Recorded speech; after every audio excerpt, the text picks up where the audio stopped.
नमस्कार, आभार, अभिनंदन। दोस्तों, स्वामी विवेकानंद जी ने बहुत ही सुंदर पंक्तियां कही हैं। वो कहते हैं कि तुम्हारी मदद कोई और नहीं कर सकता, तुम्हें अपनी मदद स्वयं करनी है, क्योंकि तुम ही अपने सबसे अच्छे मित्र और सबसे बड़े दुश्मन हो। जी हाँ दोस्तों, कितनी सच्चाई है इन पंक्तियों में। बिल्कुल सही कहा स्वामी विवेकानंद जी ने। जीवन में लेकिन हम क्या करते हैं कि हम अपने मित्र और शत्रु बाहर की दुनिया में ढूंढते हैं और बनाते हैं, क्योंकि ये एक भेड़ चाल है। हम भी उसमें शामिल हैं। हमने घर में ऐसे ही देखा, हमने समाज में ऐसे देखा, हमने दुनियादारी से यही सीखा कि दुश्मन सिर्फ बाहर है, दोस्त भी सिर्फ बाहर हैं, और हमने अपनी जीवन की दौड़ अपने दोस्तों या अपने दुश्मनों को देखी। हम अपने अनुसार चलना या जीना तो भूल ही गए हैं। फिर भी हम दुखी क्यों हैं फिर? क्योंकि दुखी तो होना ही है। आपने अपने जीवन की दौड़ जो किसी के हाथों में दी है, आप सुखी कैसे हो सकते हैं? तो दोस्तों, यहां पर बात आती है कि हम इसमें इंप्रूवमेंट कैसे करें, कैसे सुधार करें, कैसे सुखी रहें, कैसे हमें संतोष हो। इस मटीरियलिस्टिक वर्ल्ड में एवरीबॉडी इज रनिंग। हो भी क्यों ना, जीवन की मूलभूत सुविधाओं को प्राप्त करने के लिए उनका संचय करने में हमारी जिंदगी चली जाती है, लेकिन हमें जो वो खुशी है, वो जो पीस है, वो जो सोलेस है, वो नहीं मिल पाता। उसको ढूंढने के लिए हम बाहर दौड़ते रहते हैं। कभी हम पार्टीज थ्रो करते हैं, कभी हम डेस्टिनेशन में चले जाते हैं, टूर्स प्लान करते हैं, दोस्तों के साथ रहते हैं। समटाइम वी क्रिटिसाइज, बुराइयां भी करते हैं लोगों की। यहां दौड़ते हैं, वहां भागते हैं, कंसल्टेंट्स के पास जाते हैं, डॉक्टर्स के पास जाते हैं, साइकियाट्रिस्ट के पास जाते हैं, बड़े बड़े मोटिवेशनल स्पीकर्स को सुनते हैं, लेकिन फायदा कुछ नहीं। क्योंकि यहां पर भी मैं कहूंगी, क्योंकि आपने अपनी जीवन की डोर किसी के हाथों में दे रखी है। आप सोचते हैं कि कोई मोटिवेशनल स्पीकर आएगा और आपकी लाइफ चेंज हो जाएगी, या आप किसी घूमने चले जाएंगे तो आपके सारे दुखों का अंत हो जाएगा। लेकिन सोचिए, फिर बार बार हमें ये जरूरत क्यों पड़ती है? क्यों हमारी लाइफ अचानक से मोनोटोनस हो जाती है? क्यों हमें लगता है कि ये सब बेकार है, कि रोज की वही झमेलेबाजी? फिर हम संतोष की खोज में जाते हैं। तो दोस्तों, यहीं पर जरूरत होती है आत्मचिंतन की। अगर आप पीस, सोलेस, खुशी ढूंढ रहे हैं तो उसके लिए जरूरी है आत्मचिंतन। जी हाँ, आज का विषय ही मेरा है आत्मचिंतन। हम आत्मचिंतन क्यों करें?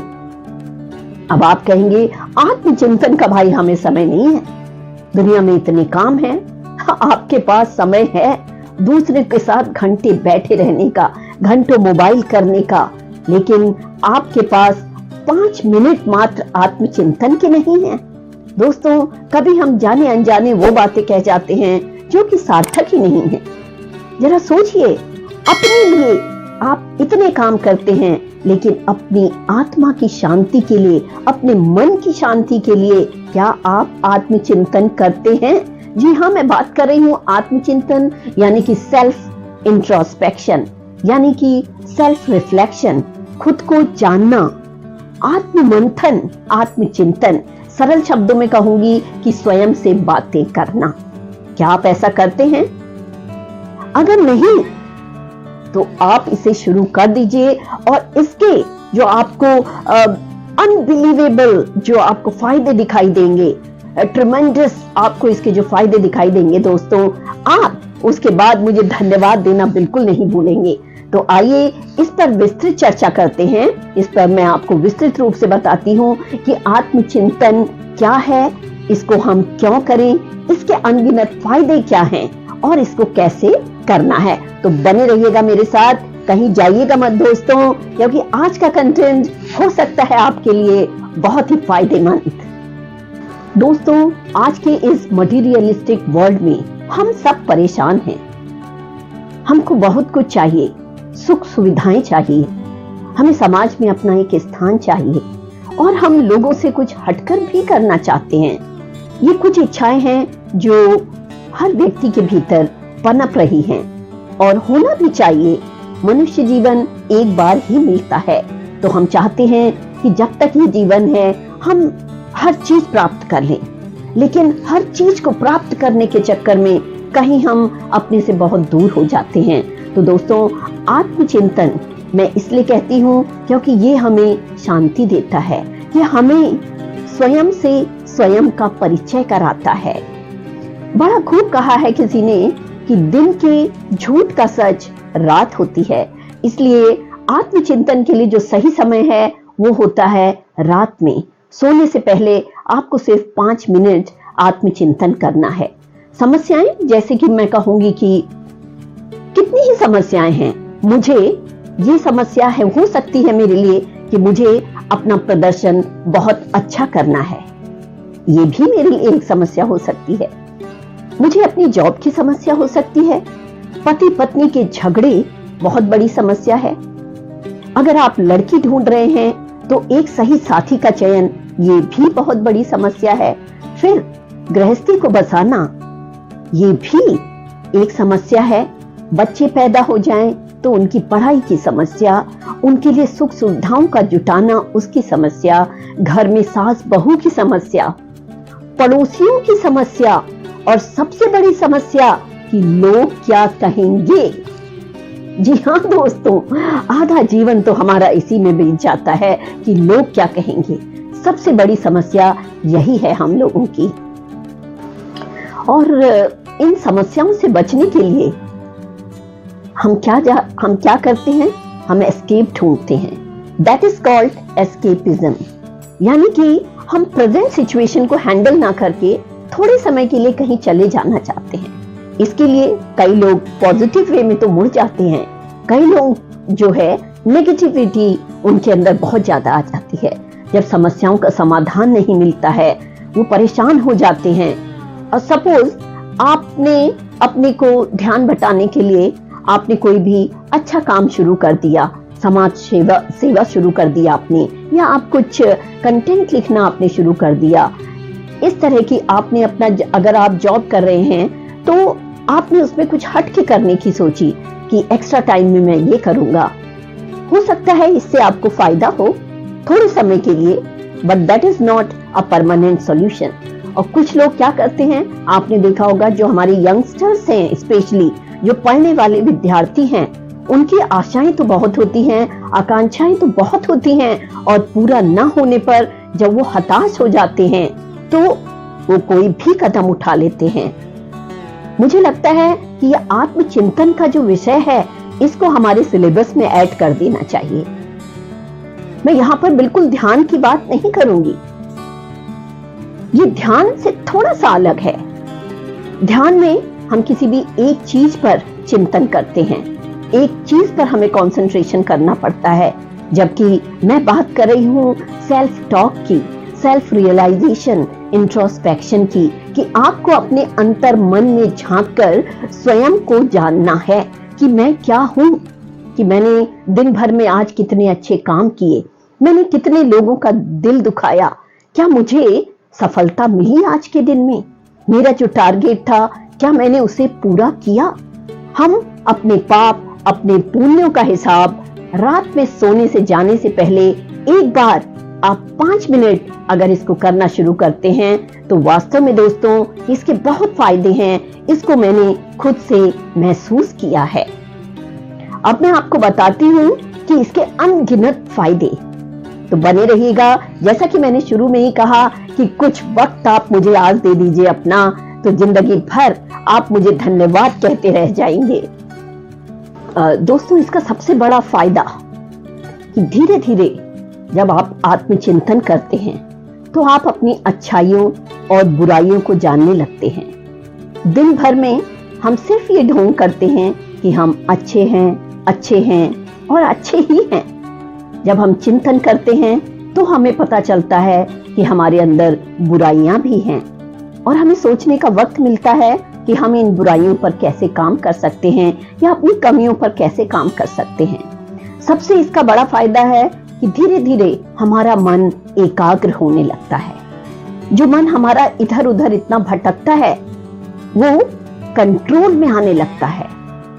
और सबसे बड़ी बात, मन को अगर दोस्तों किसी ने जीत लिया तो हमारी हर चीज में विजय है, क्योंकि तब आपकी डोर किसी और के हाथों में नहीं रहती। आप अपने मन के स्वामी स्वयं हो जाते हैं, कोई और नहीं। तो जब मन कंट्रोल में होने लगता है तो हमारा कंसंट्रेशन बढ़ने लगता है, और जब हमारा कंसंट्रेशन बढ़ता है तो लाइफ में डिस्ट्रैक्शन कम होने लगती है। और जब डिस्ट्रैक्शन कम होने लगता है दोस्तों तो वी बिकम मोर फोकस्ड। हम फोकस्ड होके काम करना शुरू कर देते हैं। और आपको पता है कि वंस वी बिकम फोकस्ड तो उसके अनगिनत फायदे हैं। We start giving better performance. पहले से ज्यादा हम अपनी परफॉर्मेंसेस में सुधार लाने लगते हैं। और जब हमारी परफॉर्मेंस में सुधार आता है तो हमारा कॉन्फिडेंस बढ़ जाता है। और जब कॉन्फिडेंस बढ़ता है दोस्तों तो हम डिफरेंट डायमेंशंस में सोचने लगते हैं, और हमारी डिसीजन मेकिंग स्किल्स जो है वो डेवलप होने लगती है। और जब हम डिफरेंट डायमेंशंस में सोचते हैं तो हम कोई भी निर्णय बड़ी ही आसानी से कर लेते हैं। हमें अपने निर्णय के लिए अपने माता पिता या समाज पर डिपेंड नहीं होना पड़ता। सपोज अगर हम शादी के लिए चयन करने की बात करते हैं कि ये लड़की हमारे लिए उपयुक्त है या ये लड़का हमारे लिए उपयुक्त है, तो इसमें जब हम अपने मन की बात सुनते हैं, और विश्वास मानिए दोस्तों, मन अगर आपका कंट्रोल्ड है तो वो झूठ नहीं बोलता है। मन झूठ बोलता है हमसे कब?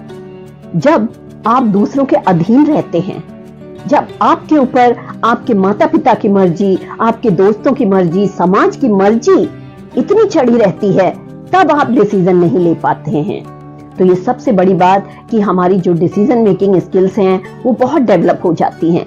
और जब हम अच्छा डिसीजन ले पाते हैं तो लाइफ बहुत ही आरामदायक हो जाती है। और जिसकी खोज में सक्सेस और सुकून दोनों एक साथ कहते हैं मिलना बड़ा मुश्किल है, लेकिन दोस्तों आत्मचिंतन के द्वारा सक्सेस और सुकून दोनों मिल सकते हैं।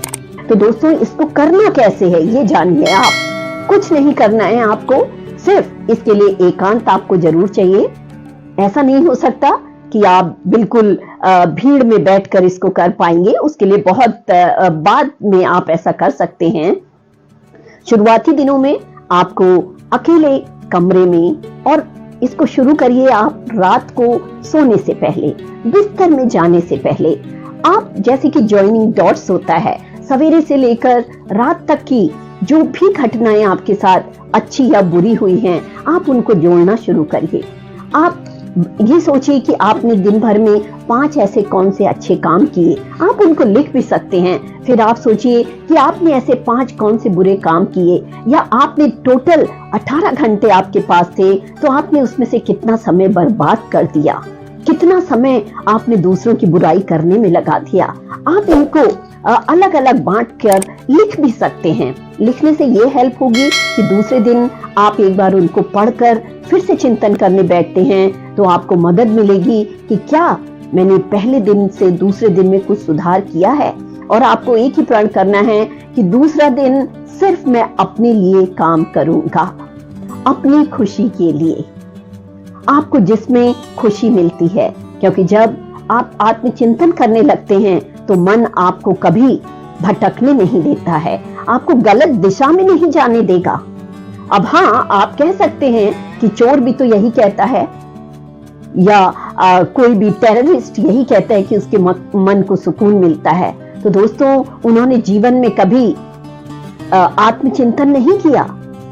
टेररिस्ट तभी बनता है जब वो लोगों के प्रभाव में आ जाता है। कोई चोर चोरी तभी करता है जब उसके सामने कोई ना कोई उदाहरण जरूर रहेगा, या उसके अंदर लालच इस कदर बढ़ा हुआ है। तो आत्मचिंतन से हमारे अंदर लालच भी कम होता है, पाप कम होगा तो पुण्य बढ़ता जाएगा, हम अच्छा प्रदर्शन करते जाएंगे। तो दोस्तों, एक बार सिर्फ मेरा कहना मानकर, आपने कई मोटिवेशनल स्पीकर्स को सुना होगा, लेकिन एक बार आप मुझे भी सुनकर देखिए। ये भी मैं जीवन में अपने अनुभव के आधार पर और लोगों से लिए गए उनके अनुभवों के आधार पे ही कह रही हूँ। एक बार दोस्तों, और सबसे बड़ी बात ये देखिए, आप मुझे ना भी सुनिए, लेकिन विवेकानंद जी ने, जैसे कि मैंने शुरुआत ही इससे की थी, कि वो कहते हैं कि आपको अपनी मदद स्वयं करनी है। आप ही अपने सबसे अच्छे दोस्त और सबसे बड़े दुश्मन हैं। अब लगा लीजिए, स्वामी विवेकानंद जी तो झूठ नहीं बोलेंगे ना। तो दोस्तों, मेरी बात सुनकर और उनको आधार बनाकर एक बार आत्मचिंतन, आत्ममंथन, सेल्फ टॉक करना तो शुरू करिए, और फिर मुझे बताइएगा जरूर कि क्या इससे आपकी जिंदगी में कोई परिवर्तन आया है। तो दोस्तों, आज के लिए इतना ही। प्लीज अपने सुझाव मुझे जरूर दीजिएगा। जैसा कि मैंने कहा, आपके सुझाव मुझे मोटिवेट करते हैं और फिर मैं जुड़ जाती हूँ ऐसे ही किसी नए टॉपिक की खोज में। Thank you so much.